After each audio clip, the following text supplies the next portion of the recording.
Good morning and welcome to our conservation webinar, Opportunities for Collaboration, a Shared Vision for Wolves in Wisconsin, hosted by Wisconsin's Green Fire. My name is Sarah Wilkins and I'm Science Director for Wisconsin's Green Fire.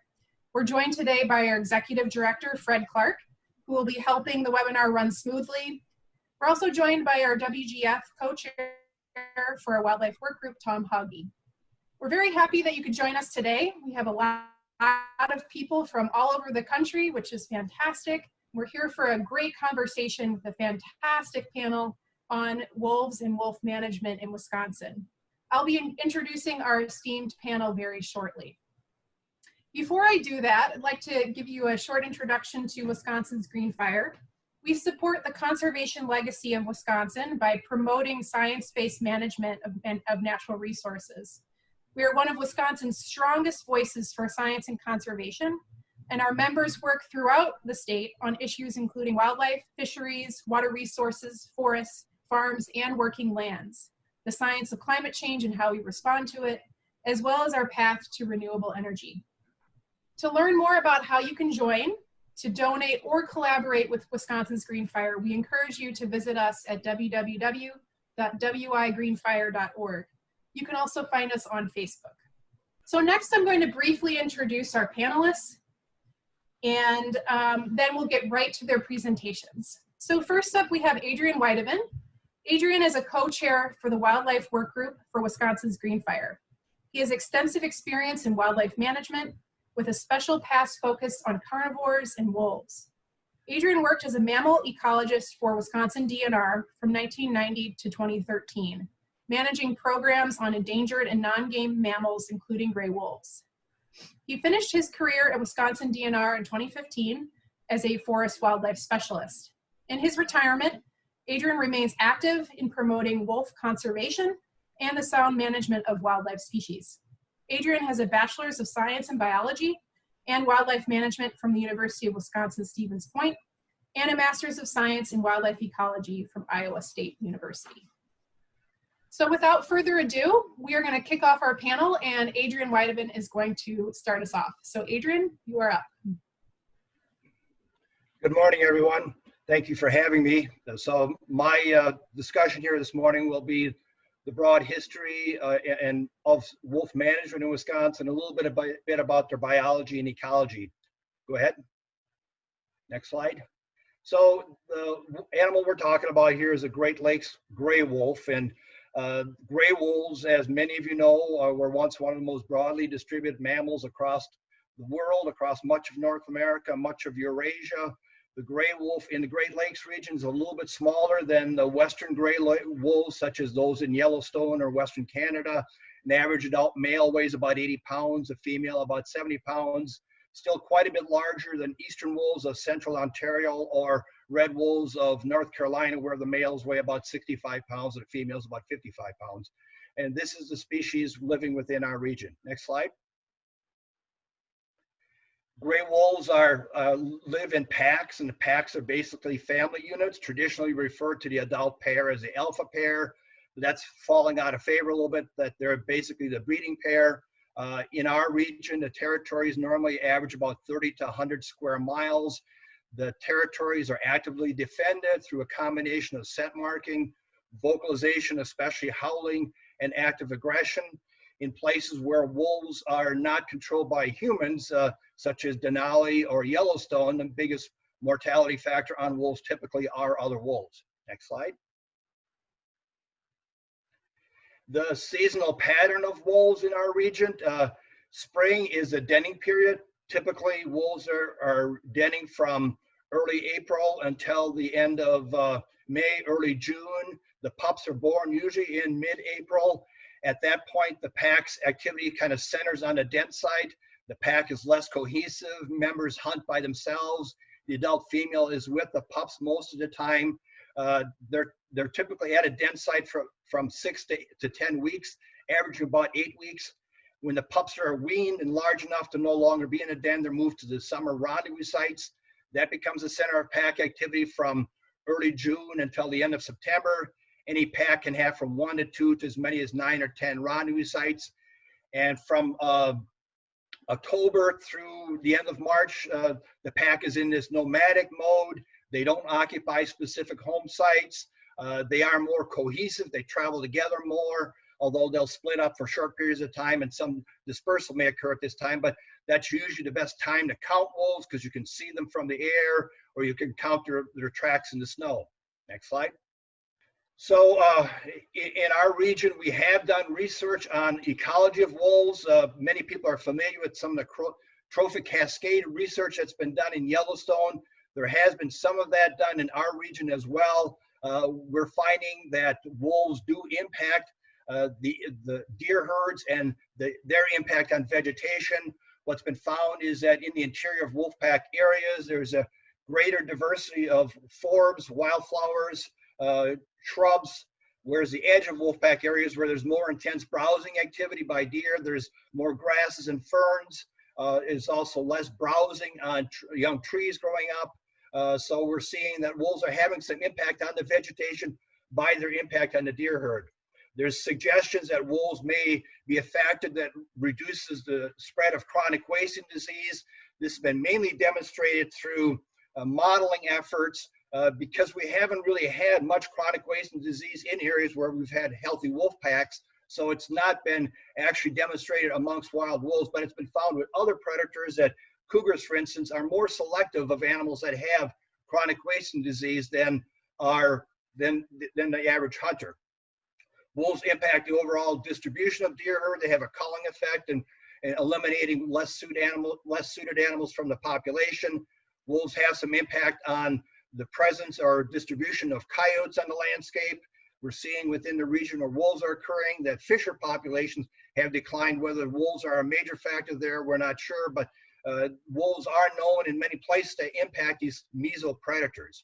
Next slide. Okay, next slide. Yeah.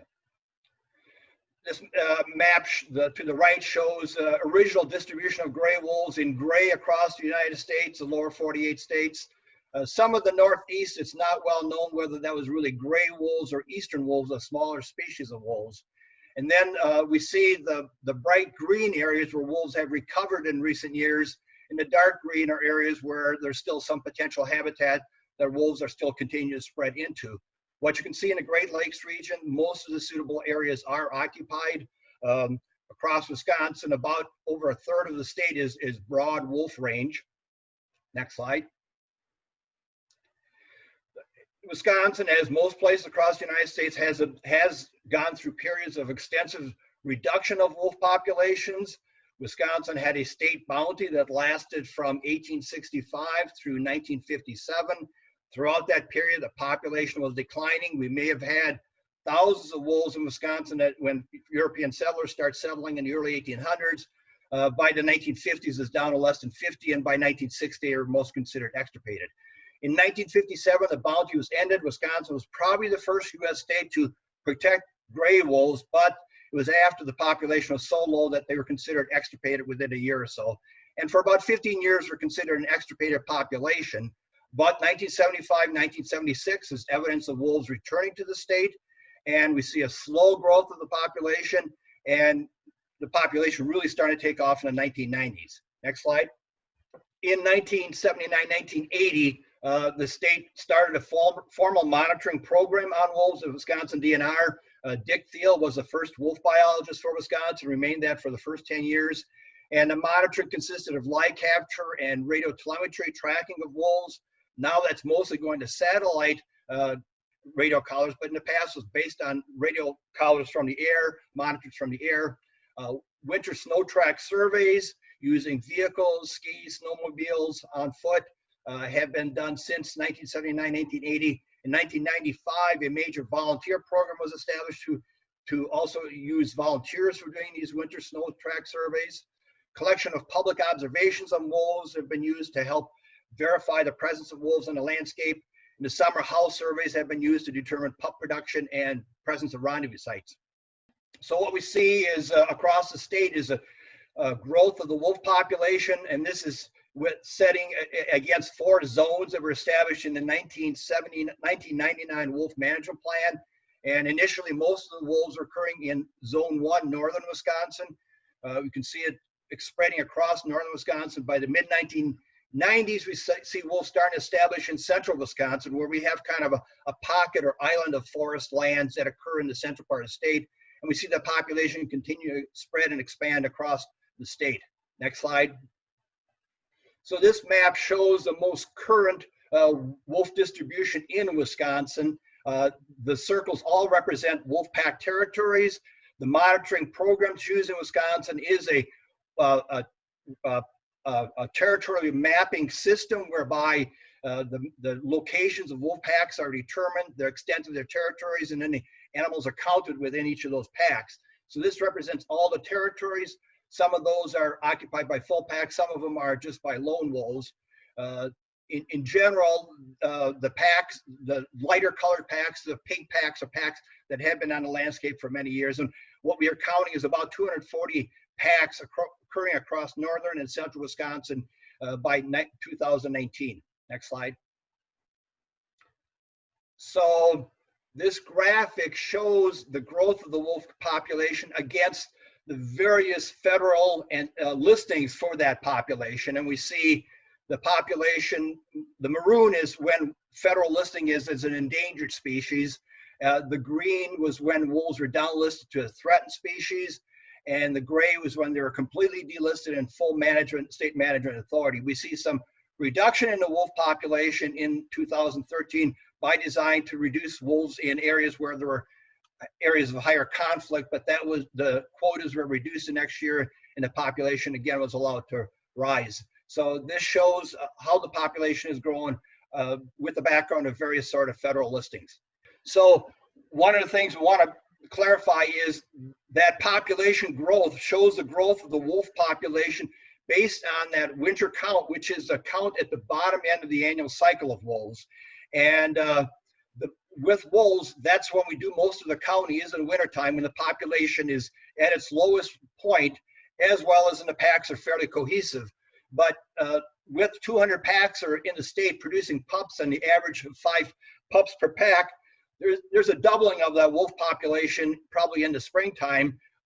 But throughout the year, the pups die, some adults die. In the average year, only about 30% of pups survive to the end of their first year. And we lose on the average about 25% of adults every year. So by the winter time, it's back down to a lower level.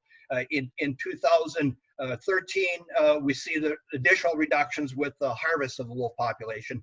But again, that population came up again the next year, even with the wolf harvest. So this table shows the different state and federal listings of Wisconsin wolves. And with the state of Wisconsin, there's both federal listing, oops, stay at that slide, that, and the state listing is actually independent of federal listing. Wolves were listed on the state endangered species list in '75, just 1 year after federal listing. This one wants to keep jumping up on us, I guess, huh? But in the state, for the state, mostly it's a progressive move from high levels of protection to reduced protection as the population increases to the point they become a game species. Federally, there's been more of a back and forth there. Federally listed as endangered, went off the list, and then because of lawsuits kept coming back on the list. And not so much that wolves are becoming endangered again, but because of the uses of the Endangered Species Act and the whole delisting process and disagreement in the courts over how that process should work. Now we can move the slide down. So wolf management by the state of Wisconsin was based basically on 2 main plans. A state recovery plan that was developed in the 1980s, and I think was the first U.S. state to develop a state recovery plan. That set a downlisting goal of 80 wolves for 3 or more years for the state of Wisconsin, along with 12 other strategies for recovering the wolf population. Also set a state delisting goal, or I'm sorry, the Wisconsin Wolf Management Plan of '99 set a state delisting goal of 250 wolves outside of Indian reservations, which is just slightly less. For some reason, Sarah, our slides are moving around here. Slightly less than the total count of the state. The reason it was set as Indian reservations is because the state of Wisconsin, as any other U.S. state, does not have management authority on reservation lands, and also set a goal for 350 wolves outside of Indian reservations, and established 14 management strategies for managing the wolf population. So, and there was also slight modifications to that plan in 2007, and several attempts between 2009 through 2014 to set up a new plan for the state. But as the state lost management authority, those efforts were tabled. Next slide. Yeah. So one of the things that has changed over time are the committees that were in charge of wolf recovery, wolf management. We had a state recovery team that established management goals for the state in the 1980s. A wolf advisory committee that was mostly technical and agency folks in the 1990s. In the 2000s, a separate wolf science committee and a separate wolf stakeholders committee. And in 2013, 2014 planning effort, there were two committees, or just one committee combined of both agency, science, and outside groups, but more focused on the hunter, trappers, and farmers, and less on wolf advocacy or non-harvest use groups. Next slide. So again, this is the growth of the Wisconsin wolf population against the state management goals, and shows the growth, the overall state population compared to populations outside of Indian reservations. You can see we've grown far above the management goal that was set in the 1999 plan, in part because we underestimated potential carrying capacity, in part because of lack of management authority. But the big question, I guess, as we go into the future is what should be the population goal for a new Wisconsin wolf plan. So we'll go to the next slide. And so this is kind of where we are right now. When wolves are again delisted in the near future, we expect to happen here soon. The federal government started a delisting effort in March of 2019, expected that to be completed by March of 2020, but hasn't completed that process yet. But we expect wolves to again be delisted in our area. And so the question on a new wolf plan for our region would be, do we go back to a management goal of 350 wolves when we have over 900 wolves in Wisconsin? Do we maintain our current population of about 900 to 950 wolves? Or do we set some kind of non-numerical goal to maintain wolf populations that minimize conflicts, optimize ecological benefits, are socially accepted, and allows for reasonable coexistence? And I'll leave it at that. Thank you. And this represents the various groups that have supported wolf conservation across Wisconsin during the wolf recovery, wolf management period. Thank you. Thank you, Adrian, for that great talk. I apologize for the slide advance issues, everyone. I think there was some kind of glitch with the automation in the PowerPoint itself. So hopefully that won't happen again.